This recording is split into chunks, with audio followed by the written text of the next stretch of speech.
Hi అండి, good morning. అందరూ బాగున్నారా? ఈరోజు మీ అందరి కోసం ఒక మంచి కథ అయితే చెప్దాం అనుకుంటున్నాను అండి. కథ అయితే చాలా బాగుంటుంది, మీకు కూడా నచ్చుతుంది. ఒక చిన్న పాప వాళ్ళ నాన్నని గాలిపటం కావాలని అడిగింది. కానీ వాళ్ళ నాన్న దగ్గర డబ్బులు లేవు. రేపు కొనిస్తామ్మా అని సర్ది చెప్పాడు. ఆ పాప ఒక పావురాన్ని పెంచుకుంటుంది. ఆ పావురు అంటే ఆ పాపకి ప్రాణం. ఆ రోజు పండగ, పైగా సెలవు. పిల్లలందరూ డాబా మీదకి వెళ్ళి గాలిపటాలు ఎగరేసుకుంటున్నారు.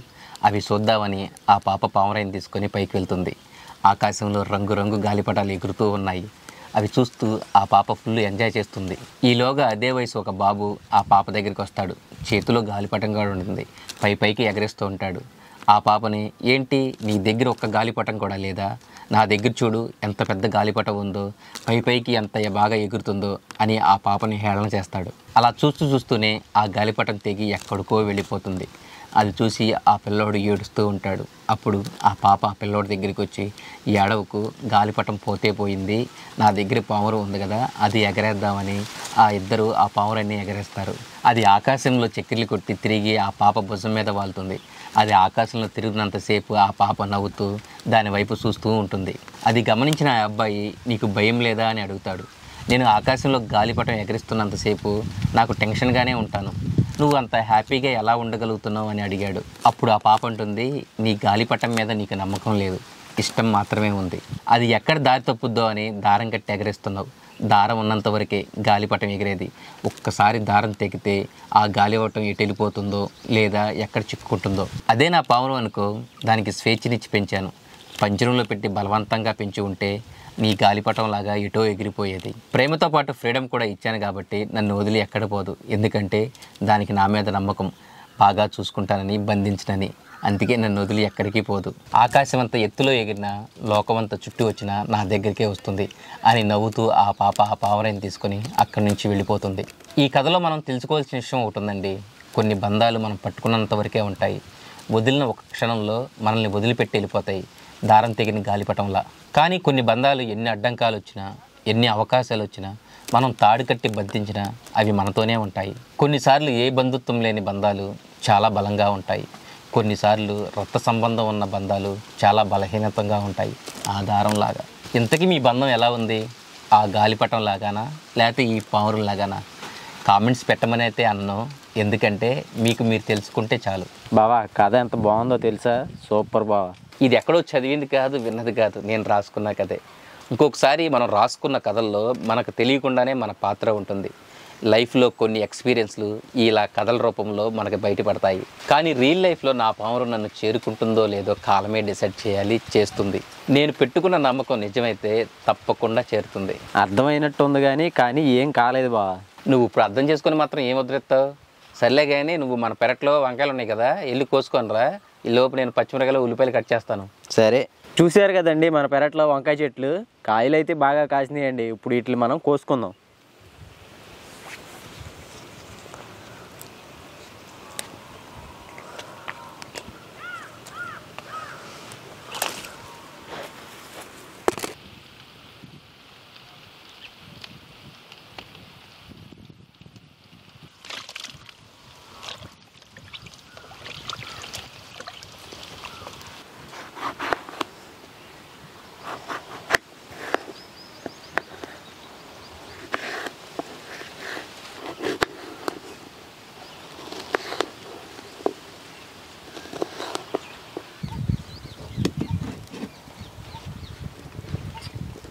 ఆయిల్,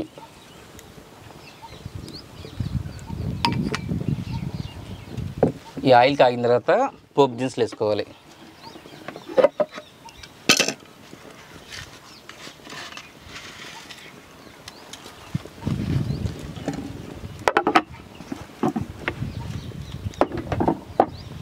నూనె అయితే కాగింది. ఇప్పుడు ఇందులో పోపు దినుసులు వేసుకుంటున్నా.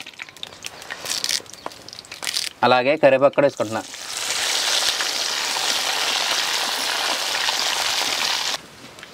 అలాగే నిలువుగా కట్ చేసుకున్నా ఉల్లిపాయ ముక్కలు కూడా వేసుకుంటున్నా.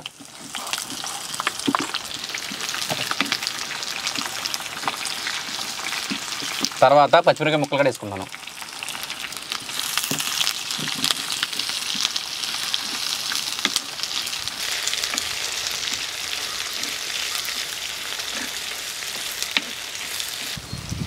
ఉల్లిపాయ ముక్కలు అయితే మగ్గిపోయినాయి. ఇప్పుడు ఇందులో మనం నిలువుగా కట్ చేసుకున్న వంకాయ ముక్కలు వేసుకుందాం.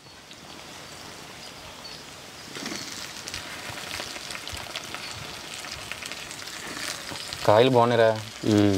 ఇంకా ఉన్నాయి కాయలు? అయిపోయినాయివా? అయిపోయినాయా?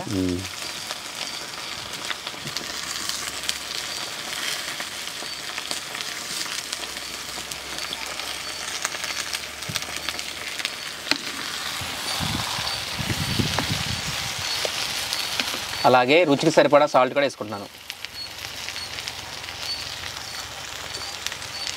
తర్వాత చిటికెడు పసుపు కూడా వేసుకుంటున్నాను.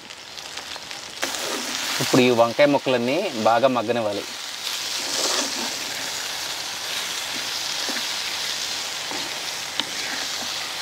మనం ఇలా తిప్పడం వల్ల ఈ పసుపు ఉప్పు మొత్తం కలుస్తుంది అనమాట. కొద్దిసేపు మూత పెట్టేస్తే త్వరగా మగ్గుతాయి. వంకాయ కూర ఇష్టమా నీకు? చాలా ఇష్టం బా. నాకు కూడా చాలా ఇష్టంరా.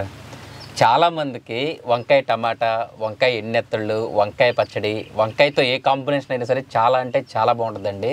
మాకైతే ఇవాళ వంకాయ అయితే ఫ్రై చేస్తాం. ఒక పట్టు పడతాం అయిన తర్వాత. మీలో ఎంతమందికి వంకాయ ఇష్టమో కింద కామెంట్స్లో పెట్టండి. మాకు బాగా ఇష్టం. నీకురా? నాకు చాలా ఇష్టం బా. నువ్వు వంకాయతో ఎక్కువగా ఇంట్లో ఏది వండుతారు అమ్మ? వంకాయతోనా? వంకాయ పచ్చానపం పొడిద్ది బా మా అమ్మ. సూపర్ ఉంటుంది. బాగుంటుందా? మనం కూడా ఆల్రెడీ ఉండాం ఒకసారి. అవును, రంగనాయకమ్మ కూడా ఉండారు కదా. వండారు. ఇంకేముంటుంది? ఎక్కువ వంకాయ పచ్చానపప్పే ఉండిద్ది. అవునా? నీకు వంకాయలు కావాలంటే మన పెరట్లో ఉన్నాయి. ఇంకా ఉన్నాయి. కాస్తున్నాయా? మరి కోసుకెళ్ళచ్చు కదా ఇంట్లోకి. ఏ మా నాన్న వస్తా మార్కెట్ నుంచి తెచ్చేస్తాడు. ఎందుకు కొనుక్కోవడం? ఎందుకు? మన పెరట్లోని బోళ్ళు ఉన్నాయి, చిక్కుడుకాయలు ఉన్నాయి, వంకాయలు ఉన్నాయి, సొరకాయలు ఉన్నాయి. అవన్నీ కోసుకోవచ్చు కదా.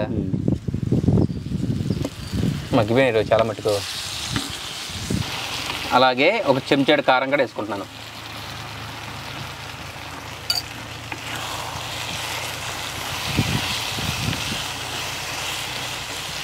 ఇప్పుడు ఇందులో కొంచెం వాటర్ వేసుకుందాం.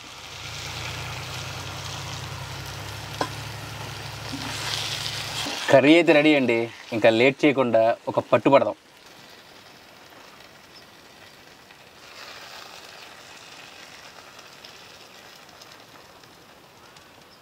వెంకటేష్ తినేలా అని చెప్పరా. మనం ఫ్రై అని మనం చేసింది, అందుకని ఏమీ వేయలేదు ఇందులో.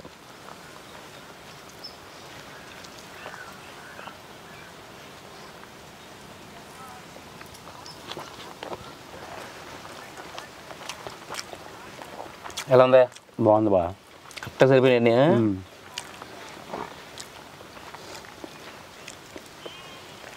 ఈ కర్రీ అయితే చపాతీల్లోకి, పుల్కాల్లోకి చాలా బాగుంటుందండి. అలాగే రైస్లోకి కూడా బాగుంటుంది అనమాట. చాలా అద్భుతంగా వచ్చింది.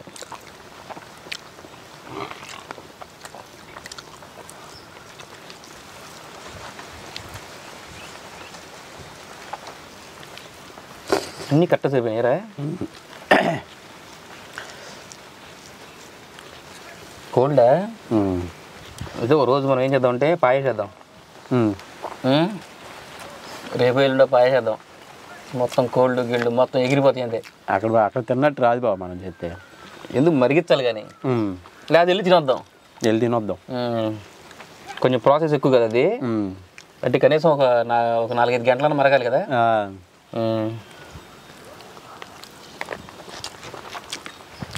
వేడికి తట్టుకోలేము మనం. ఒక రోజు సండే రోజు వెళ్దాం. సండే రోజు అయితే బాగుంటుంది కదా. అవును.